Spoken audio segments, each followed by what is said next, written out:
took everything from us. Everything. We will never be the same. It's how they died. It's how they died. What am I gonna do now? But I know the Lord is able. I know He's able. And I'm going to keep that with me, that He's able.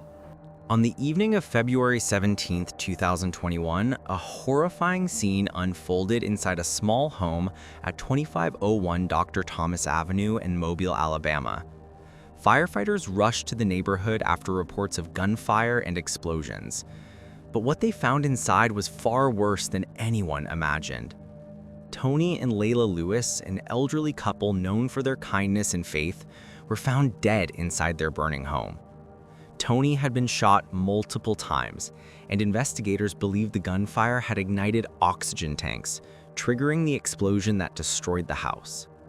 Just days before their deaths, their grandson, rising rapper Honeycomb Brazy, had filmed a music video right in front of their home. That same house was later targeted in what appeared to be a brutal act of revenge. And when detectives began piecing the case together, all signs pointed towards something deeper, a brutal act tied to a feud years in the making. The suspect, Terrence YSDC Watkins, was no stranger to the streets of Mobile, but what connected him to the victims was far more complicated than police expected, because this wasn't just a murder, it was revenge. A revenge so cold that it would end the lives of two innocent people and leave a city haunted by what came next. This is the life and death of Tony and Layla Lewis. At all, never for him again in life. See what I'm saying? Like, I ain't on that, man. Like, bro, I'm really a real nigga, bro, and ain't nothing in the world gonna make me be fake, bro. I never switch up, like, on that same nigga. Like, real talk, I ain't switching up on no nigga. If I stop with a nigga, man, get what? Niggas just ain't right. Niggas ain't right. I done killed nigga brothers, man. Tony and Layla Lewis were an elderly couple from Mobile, Alabama, known across their neighborhood for their kindness, humility, and unshakable faith. There was two loving people. Layla, she was just a beautiful sister. She looked out for the young ladies in this community, as well as Tony. Tony was 73, a lifelong resident who everyone knew by name. His wife, Layla, 72, matched his warmth with quiet strength. Together, they had built a simple but dignified life in their home on Dr. Thomas Avenue, a small house that stood as a beacon of love in a city often scarred by violence. They had been married for more than 50 years, a lifetime of devotion that weathered every hardship, every loss, and every joy life offered them. They weren't wealthy people, but they were rich in everything that mattered. Tony spent most of his life in construction, the kind of man whose hands carried the story of his work, calloused, strong, steady. Layla, on the other hand, cared for children and families, often serving as a nanny or domestic worker. She was soft-spoken yet firm, the one neighbors turned to for advice or prayer. Together, they became the heartbeat of their street, always checking on others, always welcoming visitors with a smile and a plate of food. For decades, Tony and Layla were the glue that held their family together. They raised two children, including their daughter, Tanisha Jones, who later became the mother of a boy who would one day carry their name to fame, and eventually to tragedy. Everyone in the Lewis family knew that if life fell apart, there was always one place to go: Grandma and Grandpa's house. Their home was a sanctuary, a safe harbor from the chaos beyond. But peace, as they would come to learn, doesn't always last forever. Beneath the warmth of their home, shadows were starting to move from the outside world. Their grandson, once their greatest source of pride, was growing up in a reality far different from the one they had known. He carried their lessons of hard work and loyalty, but also the weight of the streets that surrounded him. And the world he was being drawn into would soon clash with everything they believed in. Nashawn Jones, better known by his stage name Honeycomb Brazy, was born on February 23, 1995 in Mobile, Alabama. From the beginning, he was caught between two worlds: the quiet love of his grandparents and the noise of a city that demanded toughness to survive.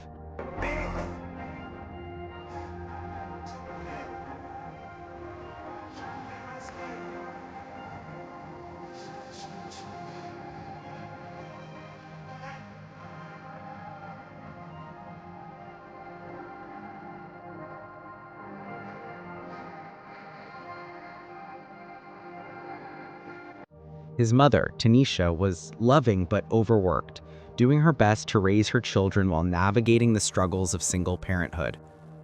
Tony and Layla stepped in, raising their grandson as if he were their own.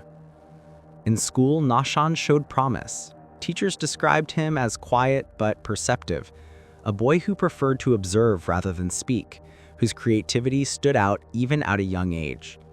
He attended local public schools in Mobile where life outside the classroom was often as hard as the lessons inside. Still, Nashan found refuge in writing and rhythm. When he discovered music, it became his escape, a way to express the pain and pride that shaped him. As he entered his teenage years, his lyrics became his voice. He began recording music in makeshift studios, pouring his life into every bar. He called himself Honeycomb Brazy, a name that reflected both sweetness and volatility. To those who knew him, the duality fit perfectly. He was driven, ambitious, and loyal, but he also carried the scars of a city that had little mercy for the young. But as his love for music deepened, so did his connection to the streets. The same environment that inspired his art also tempted him toward danger. Survival wasn't just about talent, it was about reputation. And in Mobile, reputation could mean everything. Still, his talent began to draw attention. By his early 20s, Honeycomb Brazy had built a following across Alabama and beyond. His unfiltered lyrics, stories of loyalty, loss, and redemption resonated with people who had lived through the same struggles. Eventually, his rising success caught the attention of Rap-A-Lot Records, the Houston-based label founded by Jay Prince, known for discovering major Southern rap artists. Under their wing, Brazy's career began to take off. Under Rap-A-Lot Records, Honeycomb Brazy's career began to explode. His sound was unlike anything coming out of Alabama at the time, raw, confessional, and soaked in emotion. Each song felt like a diary entry, a glimpse into the pain and survival that shaped him. Tracks like Letter to God, Dead People, and Freestyle reached millions online, resonating deeply with listeners who recognized the truth behind every lyric. Soon, Honeycomb Brazy was no longer just a local name. His music started playing in clubs across the South, his videos drew millions of views, and big industry figures were taking notice. Rap icons like Birdman and Jay Prince co-signed his work, praising the authenticity that set him apart. It was clear that Brazy was on the brink of something huge, a new voice rising from Mobile with stories the world needed to hear. But with every rise, there's always a shadow that follows. While his career soared, the life he was trying to escape was still clinging to him. The same streets that inspired his music were also pulling him back into chaos. In 2016, his growing fame came to a halt when he was arrested on gun and drug charges. The sentence sent him away at the very moment his dreams were turning real. But prison didn't silence him. It sharpened him. He kept writing, filling notebooks with verses about loyalty, betrayal, and redemption. He told friends that when he got out, he would make his second chance count. And when that moment came, he did exactly that. After his release, Honeycomb Brazy came back harder than ever. His freestyles began going viral again, each one rawer and more emotional than the last. Within months, he regained his momentum and found himself once again at the center of Alabama's rap scene. To his fans, he was proof that survival was possible, that no matter how dark things got, there was always a way back. But behind the music, there was a history that wouldn't let go. Years earlier, long before fame, a violent encounter changed everything. During a confrontation on the streets of Mobile, Brazy reportedly shot and killed a man in what was later ruled as self-defense. The victim was said to be the brother of another aspiring rapper, Terrence YSDC Watkins. That single moment created a wound that would never fully heal. At one time, Brazy and Watkins weren't enemies, they were friends. They came up together in the same neighborhood, recording songs in the same small studios, dreaming of the same escape. For a while, they even supported each other's work. But when Watkins' brother died, that brotherhood fractured beyond repair. What began as grief slowly turned into vengeance. In the following years, their friendship turned to rivalry. They stopped speaking. Then came the songs, diss tracks filled with anger, pride, and accusation. In 2017, Watkins released a track called Nat Bra, a direct shot at Honeycomb Brazy.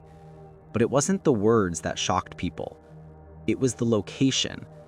The video was filmed in front of Tony and Layla Lewis's home, the same place where the family once gathered in peace.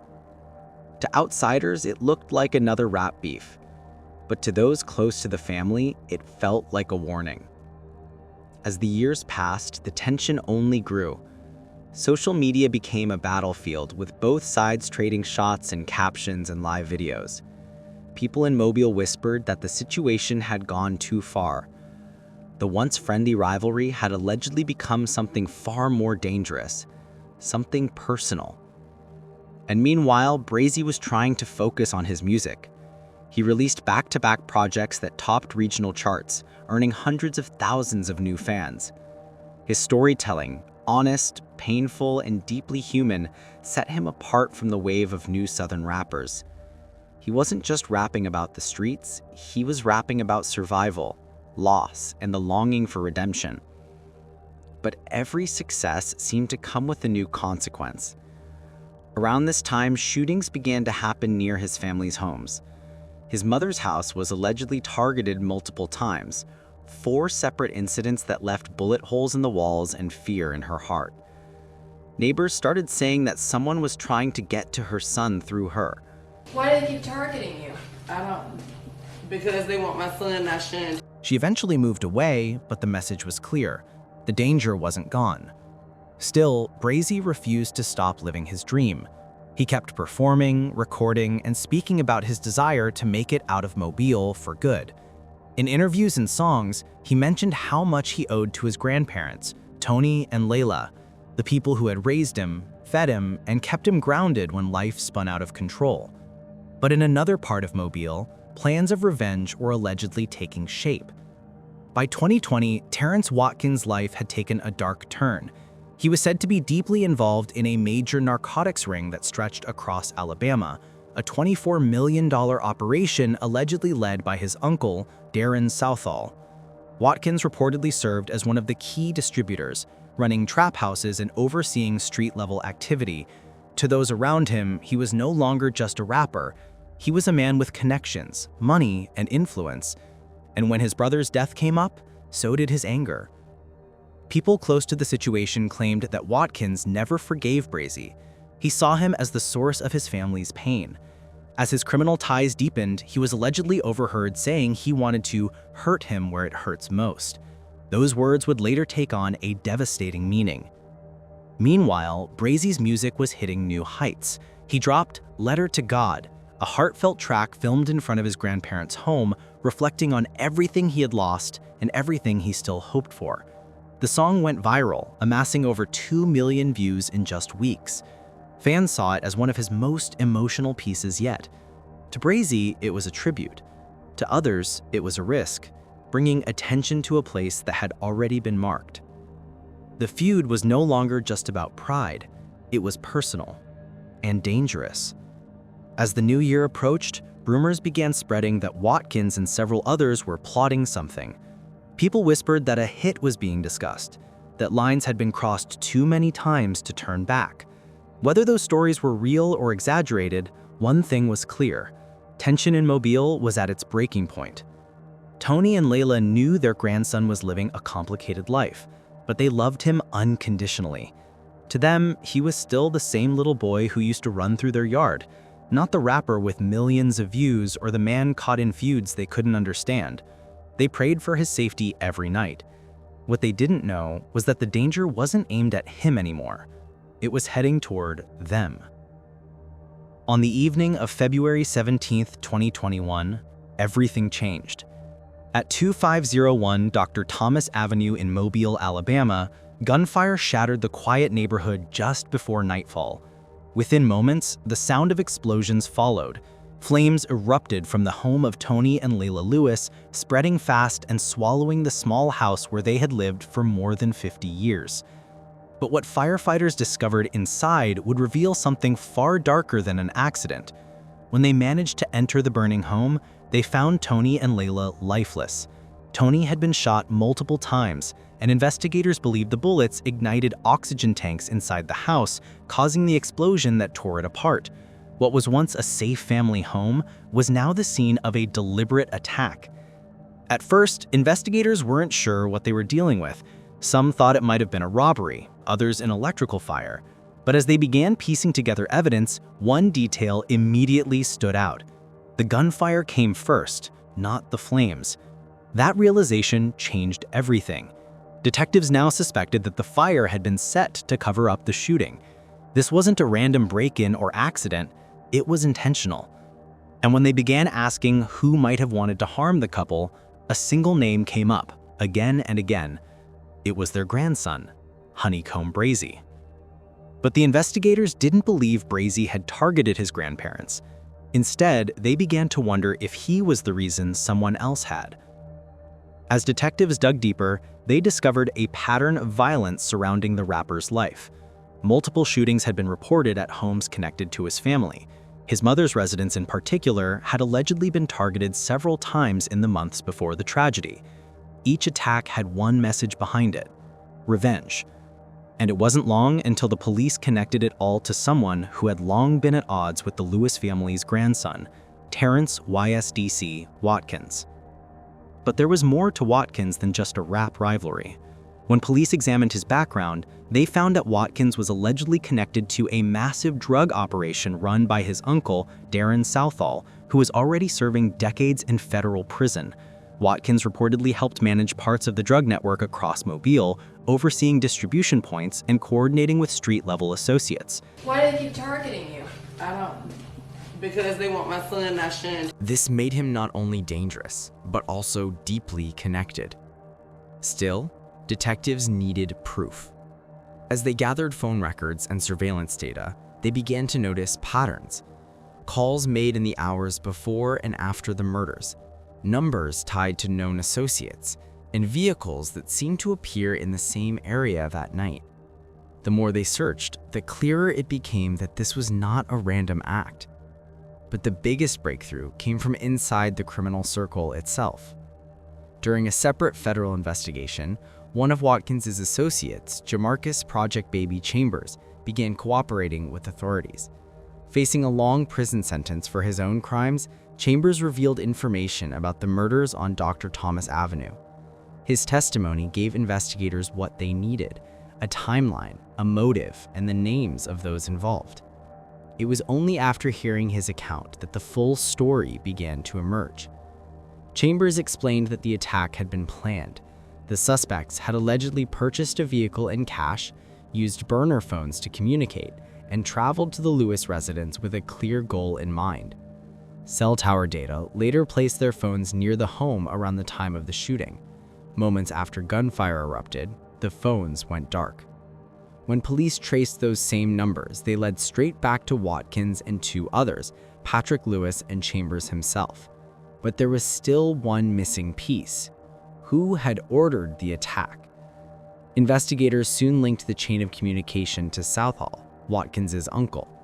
Despite being behind bars, Southall reportedly maintained contact with his associates, discussing acts of retaliation and promising rewards. The calls, obtained through federal surveillance, contained conversations about getting even and sending a message. Those recordings changed the direction of the case entirely. With new evidence in hand, investigators presented their findings to the Mobile County District Attorney's Office. Warrants were issued for Watkins, Patrick Lewis, and Chambers, all charged with murder, conspiracy, and shooting into an occupied dwelling.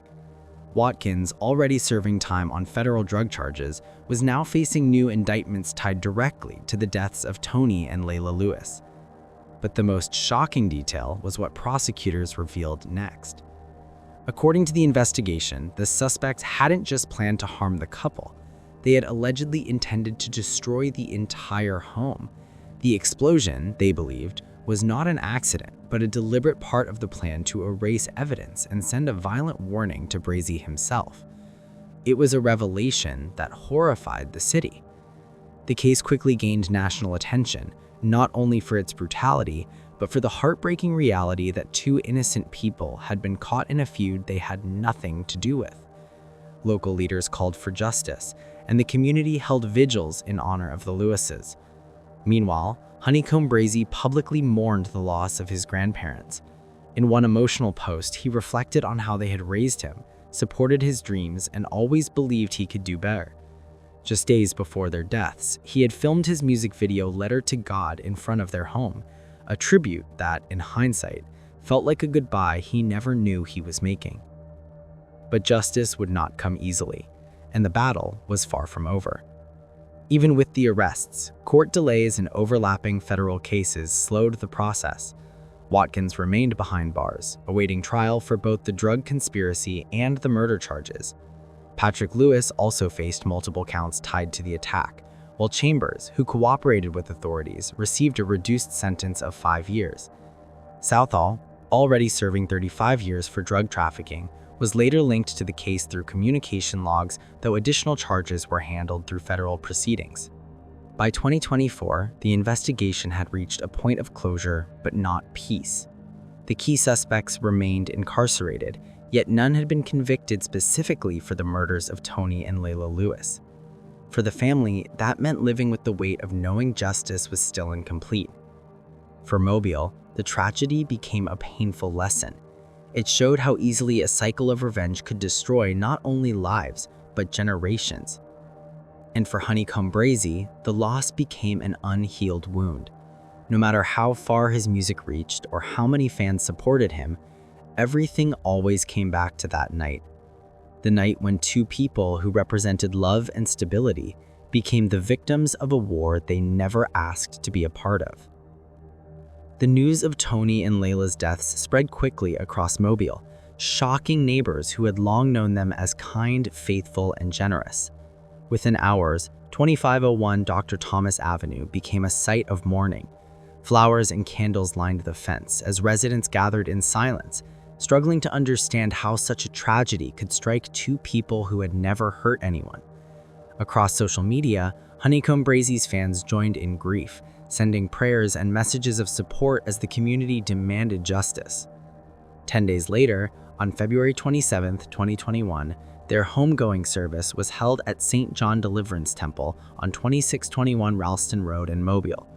Family, friends, and supporters filled the church, while others stood outside under a gray sky to pay their respects. Tony and Layla were laid to rest together at the historic Plateau Cemetery, side by side, just as they had lived. It was a deeply emotional farewell for a couple whose love and faith had touched everyone around them. Their deaths left a lasting mark on Mobile. The tragedy became a call for change, forcing the city to confront how far cycles of revenge can reach. For Honeycomb Brazy, it was a loss that reshaped his life and music. Every song he released afterward carried their memory, turning pain into purpose. And even now, years later, Tony and Layla's story remains a reminder of what's truly lost when violence takes hold. Not just lives, but generations of love, peace, and hope. By the way, if this story gripped you, we've covered other chilling cases just like this one. Check out the links in the pinned comment below for more true crime stories we've already published. You won't want to miss them. What do you think about it? Let us know what you think in the comments below. And if you found this story intriguing, please like, share, and don't forget to subscribe for more stories like this.